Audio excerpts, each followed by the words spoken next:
it is very good.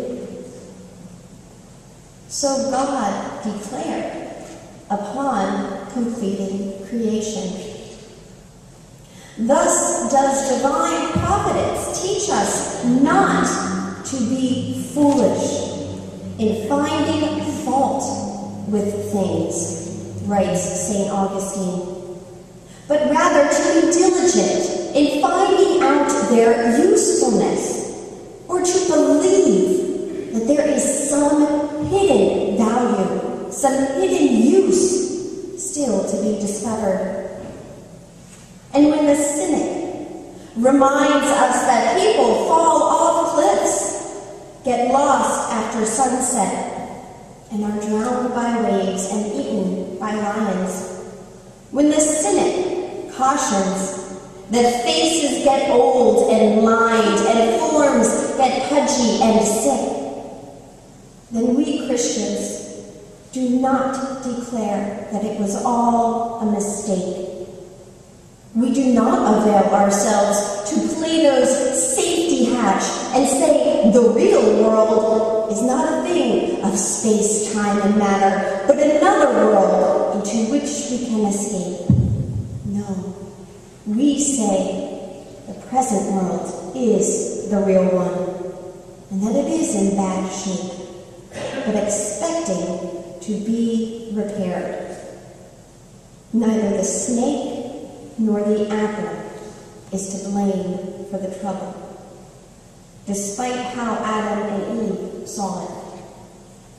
It was their focus on the one thing they did not have that cost them paradise.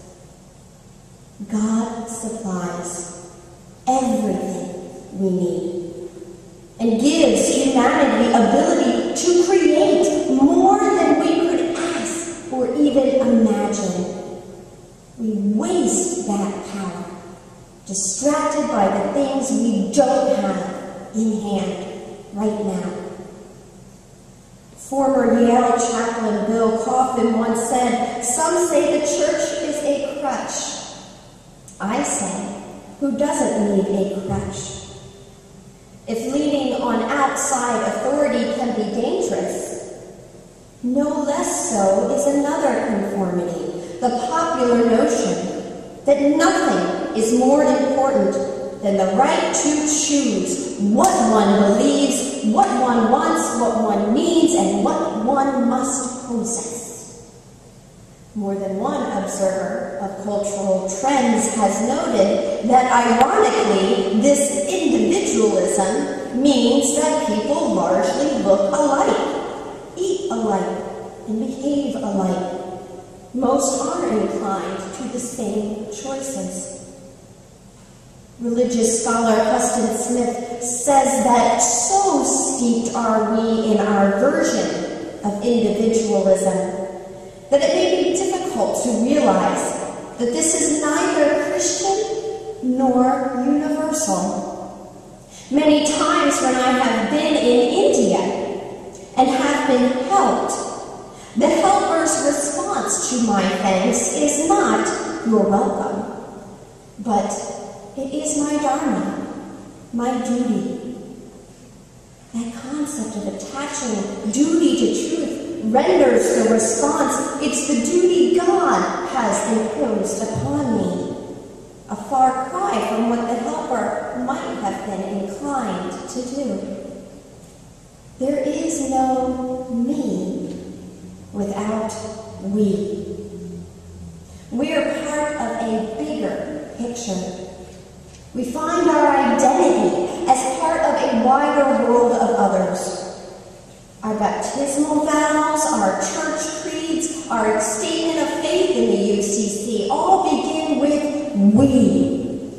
Each of our saints lived a life of service and ministry that witnessed to the holistic understanding of we. As St. Paul puts it, no part of the larger body of believers can say, "I have no need of you." Without each other, we are lost to ourselves. So it is that we support the church, we support the community, we support one another, we support the neighbor, defined by Christ as the hurting one God places in our path, not only as a matter of our own dharma, our own duty. We do so as an expression of gratitude for what makes faith possible and our lives complete. Categories of liberal and conservative are alien to Christianity or any other religious tradition. There are no rights in the Bible. Life is a gift. And so, for that matter, is human freedom of choice. Redefining the issues in this way does not make them any simpler, but it should change the way we approach them. The context of all virtue in the great religious traditions is relationship. The context of all virtue in great religious traditions is relationship. Relationship to God. Practical love in families and partnerships and communities. Care for the other. The psalmist declares, "The earth is the Lord's, and everything in it, the world, and all who live in it."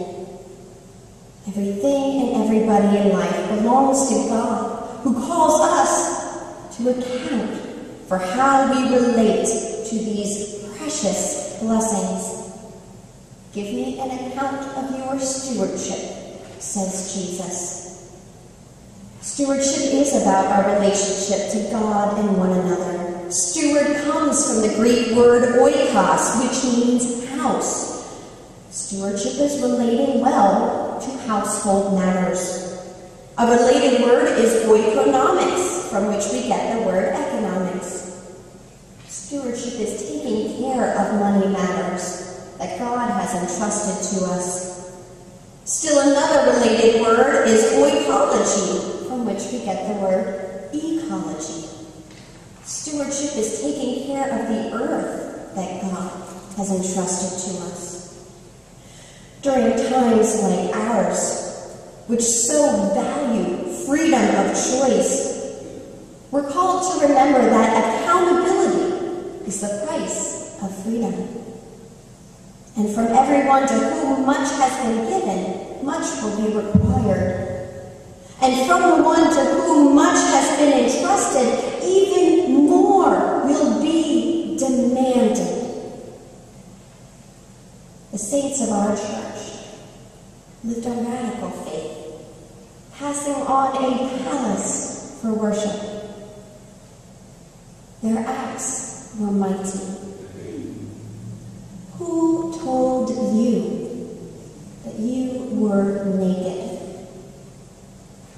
Who told you that the storm would overtake you, that you would perish? Who told you that you couldn't heal your neighbor before he snaps and robs a bank or picks up a gun?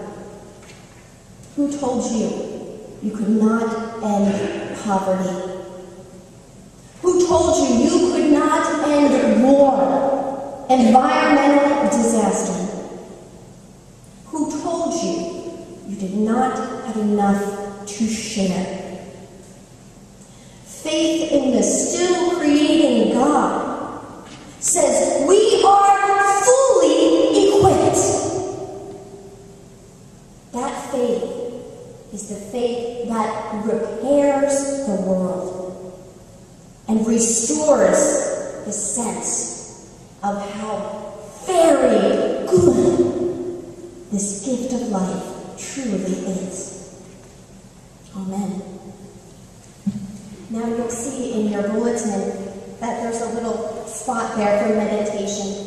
We're not going to take much time for meditation today because we do have a lot of worshiping to do. But I've given you 2 handouts to take home. The one that's in the larger print is your meditation for the day. It has several questions such as, What storm is shaking you? How is God at work for good in that storm? What do you have that keeps you from appreciating all you've been given to share? What did our saints give? What did they have that enabled them to give so much? I invite you to continue to meditate on our saints this week. And the other insert, I'll just make a note. I don't completely agree with everything in that other insert, but seeing as it is our election week and feeling the vitriol in our country, the hatred, the spite, the bitterness, as a pastor, I gotta put something out there for you. So I hope it's thought-provoking, if nothing else. Great God, we thank you for this moment to be together in meditation on your word. Carry us out of here still enamored with your word, still excited by it, inspired to continue to be grown and stretched by it, that we may see you have filled us with everything that we need. May we live that life to show the world how very good this gift is. Amen. I invite us to rise and sing to regard our praise of just